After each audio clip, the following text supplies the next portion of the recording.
Mutual ovulation and embryo transfer (MOE) के संदर्भ में निम्नलिखित कथनों पर विचार करें। 1. यह मवेशियों के संकरण के लिए उपयोग की जाने वाली एक सामान्य विधि है। 2. मानव प्रजनन के मामले में MOE का भी उपयोग किया जा सकता है। 3.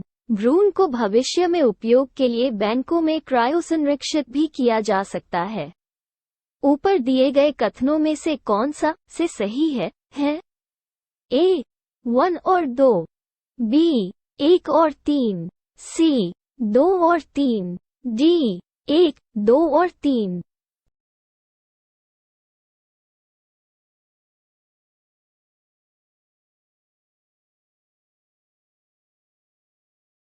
उत्तर B.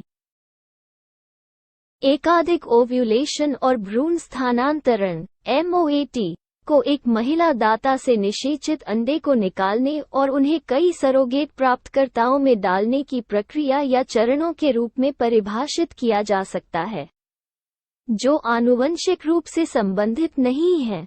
इस तकनीक को घोड़ों के अलावा गाय, भेड़, बकरी, भैंस और सूअर जैसे पालतू जानवरों की एक श्रृंखला में प्रयोग किया जा सकता है, जो सुपरव्यूलेटेड होने में सक्षम नहीं है।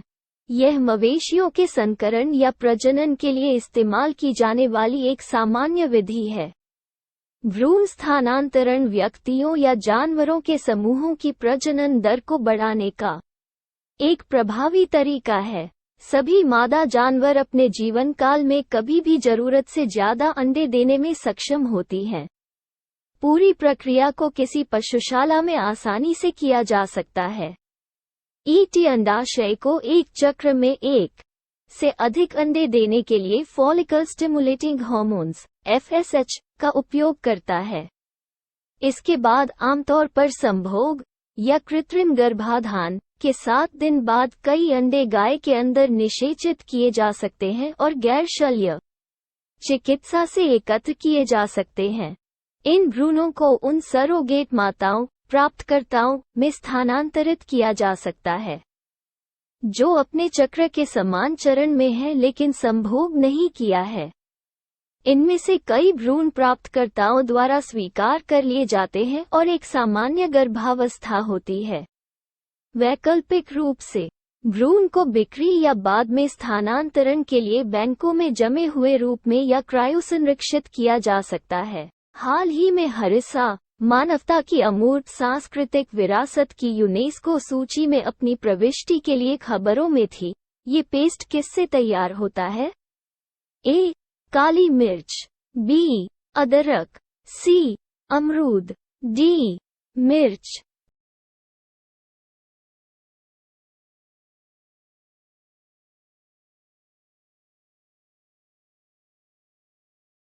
उत्तर D. संदर्भ: हरिसा को वर्ष 2022 में यूनेस्को की मानवता की अमूर्त सांस्कृतिक विरासत की प्रतिनिधि सूची में शामिल किया गया। हरिसा मिर्च के पेस्ट से बना एक खाद्य मसाला है, जो ट्यूनीशियाई समाज के घरेलू जीवन की दैनिक पाक और खाद्य परंपराओं का एक अभिन्न अंग है। यह आमतौर पर महिलाओं द्वारा परिवार या आस पड़ोस के उत्सव के दौरान तैयार किया जाता है। यह मिर्च को धूप में सुखाने के बाद उसे तोड़कर, डंठल हटाकर और बीज निकालकर तैयार किया जाता है। इसके बाद मिर्च को धुलकर पीसा जाता है और मूसल तथा ओखली का उपयोग करके नमक, लहसुन और धनिया के साथ मिलाया जाता है।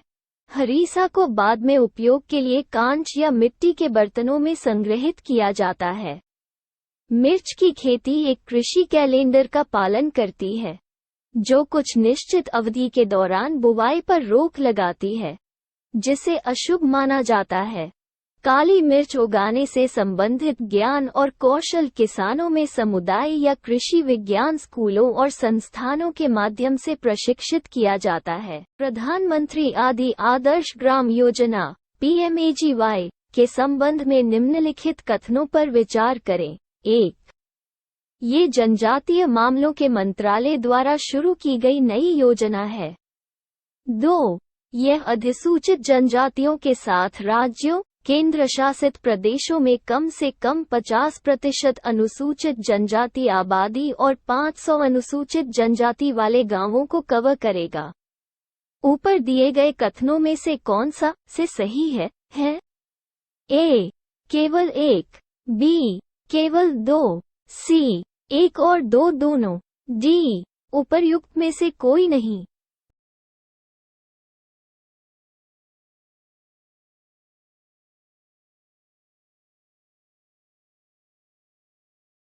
उत्तर बी।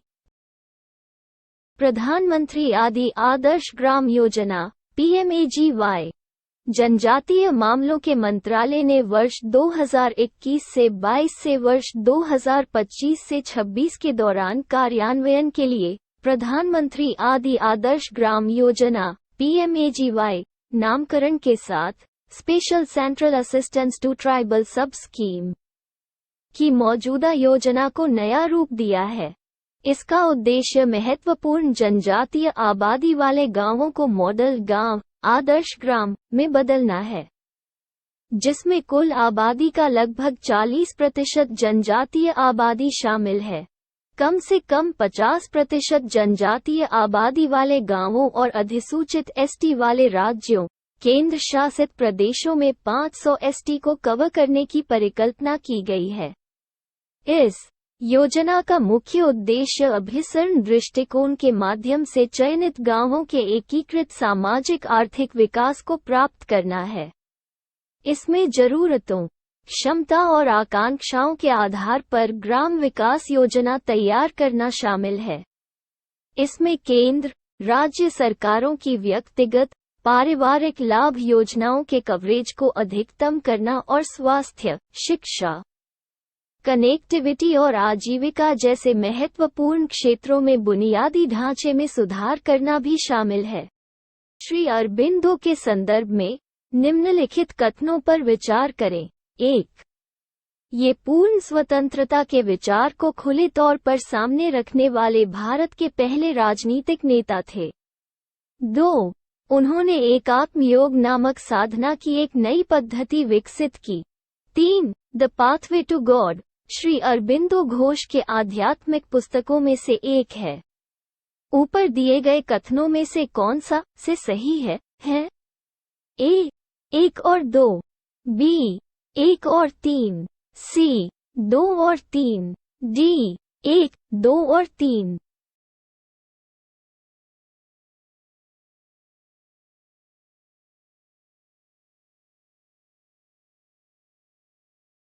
उत्तर ए। 15 अगस्त 1872 को पैदा हुए श्री अरबिंदो एक दूरदर्शी व्यक्ति थे, जिन्होंने भारत के स्वतंत्रता संग्राम में स्थायी योगदान दिया।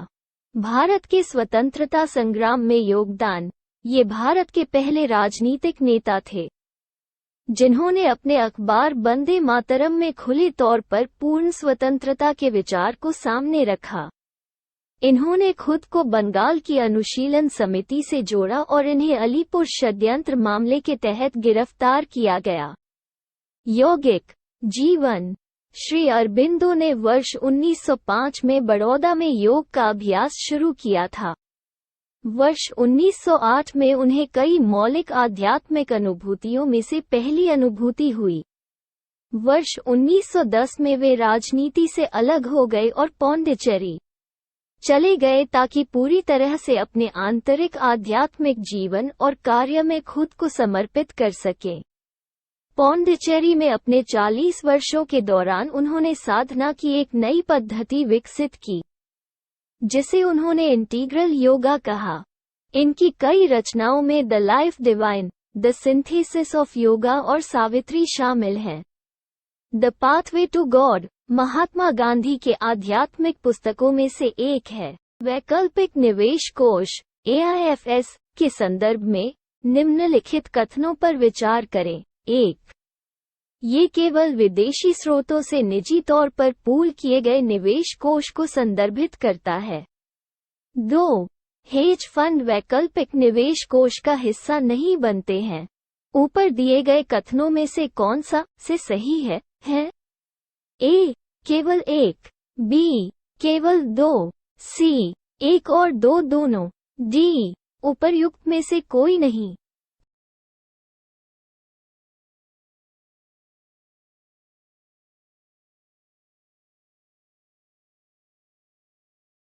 उत्तर डी।